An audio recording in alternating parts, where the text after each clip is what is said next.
Welcome to Wise Monkeys Media. ప్రస్తుతం మనతో పాటు ఉన్నారు ఫిడికస్ హోమియోపతి నుంచి CEO and homeopathy doctor Bharadwaj గారు ఉన్నారు. సో అనేక విషయాల గురించి డాక్టర్ గారిని అడిగి తెలుసుకుందాం. నమస్తే అండి. నమస్తే అండి.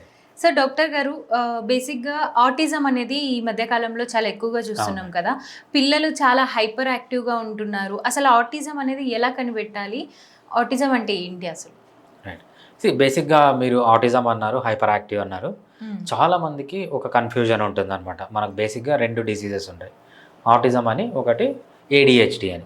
సో ఏడిహెచ్డి అనేది డిఫరెంట్ డయాగ్నోసిస్, ఆటిజం అనేది డిఫరెంట్ డయాగ్నోసిస్ అనమాట.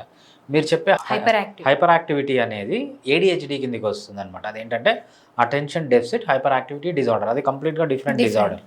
ఆటిజం అనేది కంప్లీట్గా డిఫరెంట్ డిజార్డర్. మనం మామూలుగా మనము సైకియాట్రీ డిజార్డర్స్ ఏమన్నా డయాగ్నోస్ చేయాలంటే పాటించే బుక్ను కానీ ఒక బైబుల్ అనండి, సో దాన్ని మనం ఏమంటామంటే డిఎస్ఎం అంటాం అనమాట. డిఎస్ఎం అంటే diagnostic and statistical manual of mental disorders అని.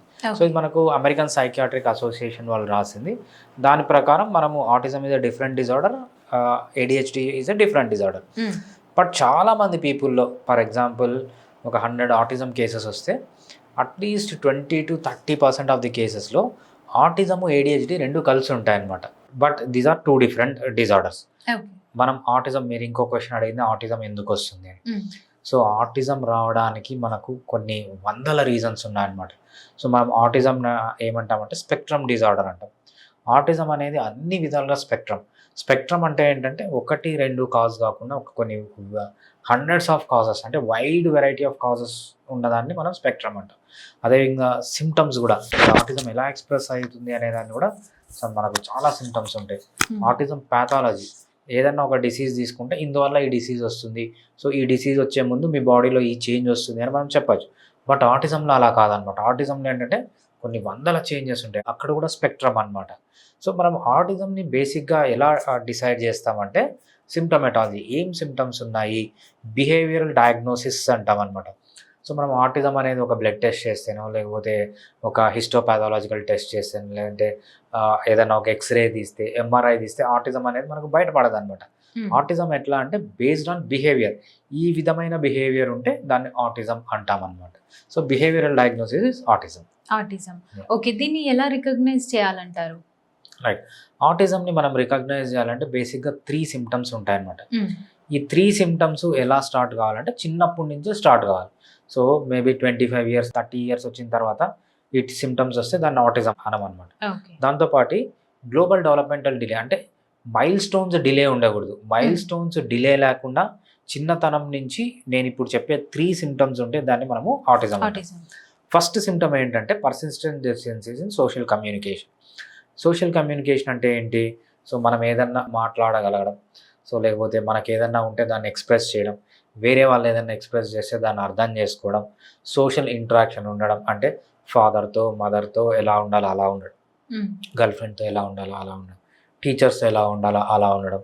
సో ఇంకోటి ఏంటంటే బేసిక్గా ఎమోషన్స్, మనకు 5 బేసిక్ ఎమోషన్స్ ఉంటాయి అనమాట. Fear, anger, disgust, sadness, enjoyment అని 5 ఉంటాయన్నమాట. మనం ఏంటి, చిన్నపిల్లలు 1.5 year కొడుకున్నాడు అనమాట. వాడు ఇంటికి వస్తేనే ఏం చేస్తానంటే పరిగెత్తుకొని వచ్చి డోర్ ఓపెన్ చేస్తాడు. డోర్ ఓపెన్ చేసిన వెంటనే చేయి పట్టుకొని లాక్కొని పోతాడు. ఎక్కడికి లాక్కొని పోతాడు? కీస్ అన్ని ఒక దగ్గర పెట్టిండు, ఆ కీస్ దగ్గర తీసుకోపోతాడు. Car key తీసుకోమంటాడు.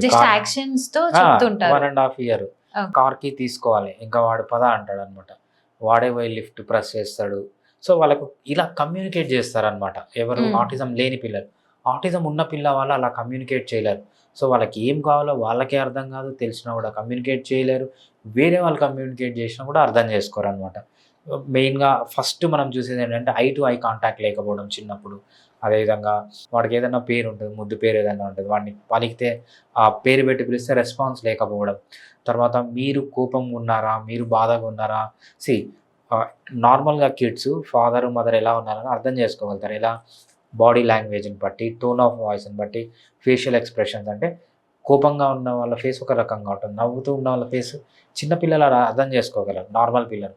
బట్ ఆటిజం పిల్లలు ఏంటంటే ఈ ఎమోషన్స్ చూపించలేరు. కోపం కానీ, లేకపోతే బాధ కానీ, లేకపోతే భయం కానీ వాళ్ళు చూపించలేరు. వేరే వాళ్ళు చూపిస్తే దాన్ని అర్థం కూడా చేసుకోలేరు అనమాట. సో ఇది సోషల్ కమ్యూనికేషన్ అనేది డెఫిషియెంట్గా ఉంటుంది అనమాట. నెక్స్ట్ ప్రాబ్లం ఏంటంటే వీళ్ళకి hypo or hyper activity, sensory activity అనమాట. సో మనకేంటి, చిన్న సౌండ్ వస్తే వాళ్ళకి చాలా పెద్ద వినపడ్డం. నేను ఒక ఆటిజం పేషెంట్ని చూసానమాట. లిఫ్ట్లోకి వెళ్ళిన వెంటనే చెవు మూసుకుంటాడు. ఎందుకంటే లిఫ్ట్లో ఒక సౌండ్ వస్తుంది కదా, ఆ డైరెక్షన్స్ వస్తాయి కదా, ఆ డైరెక్షన్స్ వీళ్ళకి చాలా హైగా వినిపిస్తాయి అనమాట. అదేవిధంగా కొంతమంది ఏంటంటే కొంచెం వేడి ఉన్నా తట్టుకోలేరు, వాళ్ళకి చాలా వేడి అనిపిస్తుంది. లేకపోతే వేరే వాళ్ళకి ఎక్కువ వేడి ఉన్నది అసలు వీళ్ళకి వేడి అనిపించదు.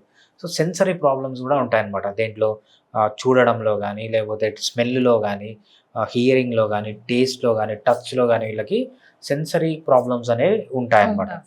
దీంతో పాటు ఇంకొక ప్రాబ్లం ఏంటంటే రిస్ట్రిక్టెడ్ రిపిటేటివ్ బిహేవియర్స్ అంటాం. వాళ్ళు చేసిన పనే చేయడం, రెగ్యులర్ చేసే పని కంటే కొంచెం వేరే డీవియేట్ అయినా కూడా వాళ్ళు దాన్ని తట్టుకోలేరు అనమాట. ఫర్ ఎగ్జాంపుల్, నాకు ఒక బేబీ వస్తుంది, బేబీకి ఆటిజం ఉంది, గర్ల్ చైల్డ్. సో ఆ బేబీ ఏంటంటే ఎవ్రీడే రెడ్ కలర్ డ్రెస్సే వేసుకోవాలి. ఆ డ్రెస్ తప్ప ఇంకా తనకి ఏది వేసినా కూడా అది షీ కెనాట్ డైజెస్ట్ అనమాట. ఎందుకంటే she cannot comprehend it. So రోజు ఒకటే డ్రెస్ కావాలి. ఇంకో బాబు ఉన్నాడు, వాడు ఏంటంటే రోజు మెక్డొనాల్డ్స్కి వెళ్ళాలి, ఈవినింగ్ అయితేనే ఒక ఫ్రెంచ్ ఫ్రైస్ తీసుకోవాలి, దాంట్లో పెరి పెరి ఫ్లేవరే కావాలన్నమాట వాడు.